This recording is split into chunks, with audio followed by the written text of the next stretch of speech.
Hello and welcome. I am Raziel, and I think I want to talk about the underrated and almost misunderstood part of the Inquisition. Almost their most important part. Like, this is what they do almost all the time.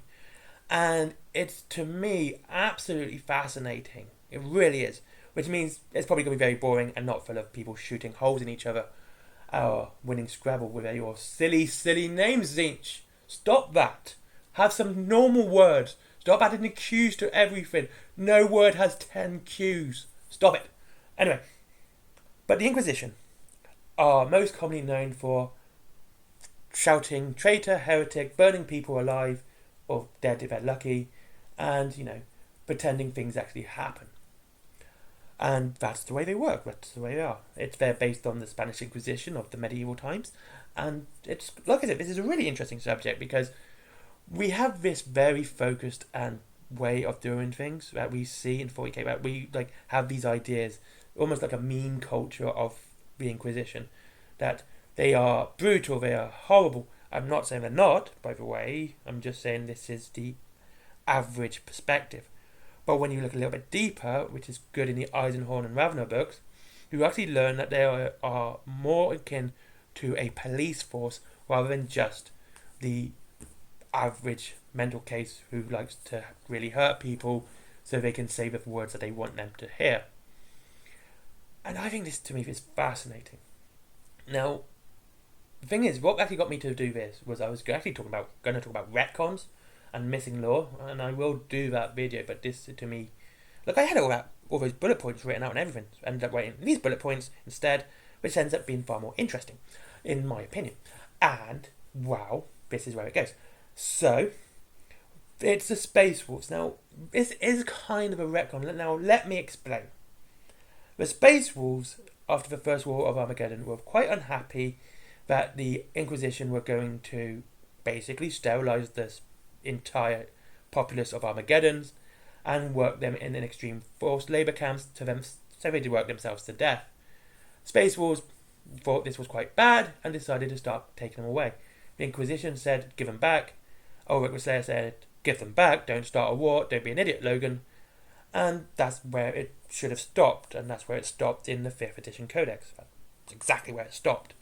However, it was therefore further went on to, no, we're not going to stop anymore, we're going to start a fight. Logan Grimnar went, more people are actually going to die and get hurt by this, and there's repercussions to this. And Logan Grimnar was like, ha ha ha, I don't care.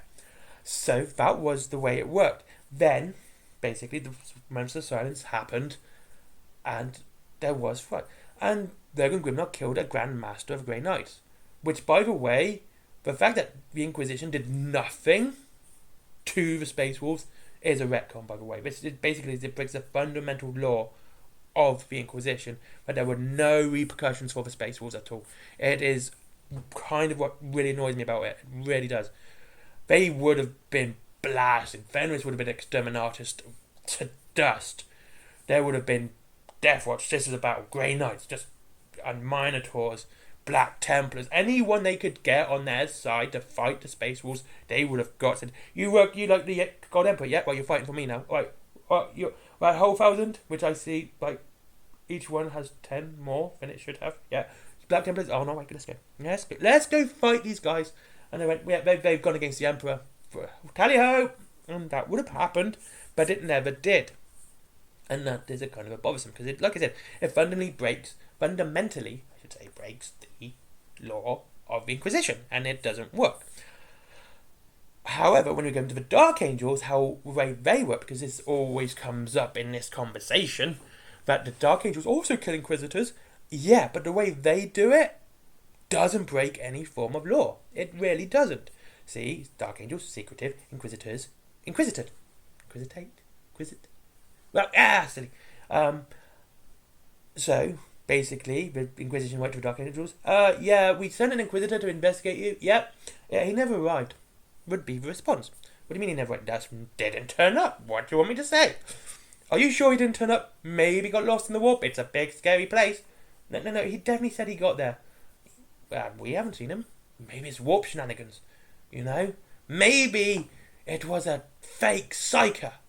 They could make up 100 excuses, and the Inquisitions would basically have to waste more resources investigating the Dark Angels again to see if they're lying, just for it happened again, and it would be just a waste of resources. So when an Inquisitor comes out there, they literally get told, nope, too dangerous, you shouldn't do it, don't be daft.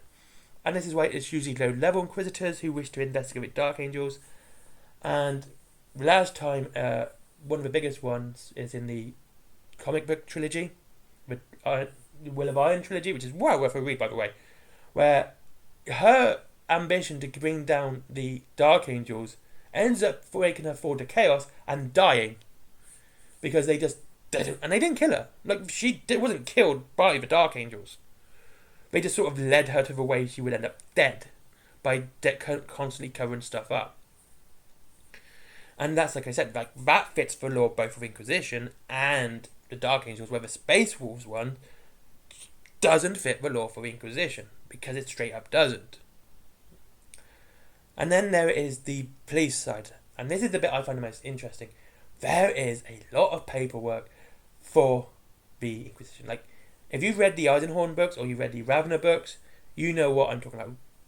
Dan Abnett has done a good way of fleshing out the Inquisition in a far more enjoyable way for me, because it's not just about bang, bang, bang, I'm going to shoot you, bang, bang, bang, you shot me, blah, 140k nonsense. It is literally, well, we've got to investigate this. We've got to look at this. We've got to find out what's happening. We just don't go in guns blazing because someone said that guy's a heretic. You know, they actually investigate the accusation. They actually go, is he a heretic? Let's find the evidence. And I think, to me, this is a far more interesting part of the story. But to be fair, my favourite Batman books are the ones where he's more of a detective than he is a superhero. Like, he's not punching Joker, but he's investigating the crimes. It's also why I think the Arkham games are so fantastic, because, except Arkham Knight, because I think that falls flat because you're not investigating so much. You are pretty much just punching people in the face. I got really bored of that game. I still play Arkham City, though, that's good. But, and to me, that really does grow the depth of the Inquisition, because we see what they actually do. They don't just go around shouting heretic, burning people alive, and getting the Sisters of Battle or Death Watch of Grey Knights just to start wars. They actually do investigate further. So when it came to the War of Armageddon and the capture and, you know, the imprisonment of the populace, it wasn't this rash, harsh decision that was made straight away. It wasn't like, we got to put them in there. They would have investigated what caused it, the bread riots, what made Korn eventually get there, the bread riots, and, you know, and things like that. What the Chaos Cult is involved. And it's kind of fascinating. And another good example of this one, which I like, is in the third edition rulebook. There is the Cult of the Star Child. Now, the Cult of the Star Child's coming back, but I think this one's really good because it was a good ending to it, to finally say, actually, it was all chaos. That when an Inquisitor started investigating it, he saw the symbols. Like, my brain went emblems and my mouth went symbols. Right? That's the way my brain works. And then he saw the symbols, and he didn't just go saying, these are chaos symbols everywhere, we've got to do what they say. They went, wait, I need a second opinion on this. And he got a second opinion to get it. He got the second opinion and went, yeah, these are actually not only chaos symbols, these are Zinchian symbols. And then, right, so what do? We need to kill them all. We just need to burn this place to the ground. And of course, when you want something burned to the ground, you call the salamanders. And yeah, that's what they did. And yeah, absolutely fantastic. I think it's great. Now, one of the biggest issues with the Inquisition at this moment is that they seem not to want to attack the first founding chapters. You know, the Ultramarines, the Blood Angels, Dark Angels, White Scars, Raven Guard, Iron Hands, Space Wolves, and that's Ultramarines, White Scars, Blood Angels, Dark Angels. There's one that's yellow. They're probably useless anyway.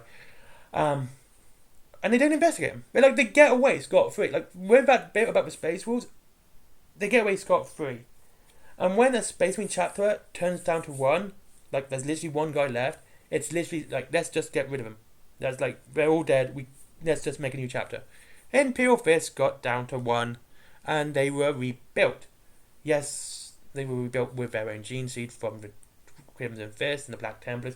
Imagine giving your most precious thing to your useless older, like your useless older brother, like who does nothing to just die, but he wants the good stuff. Yeah, that's what that is. That's what happened there.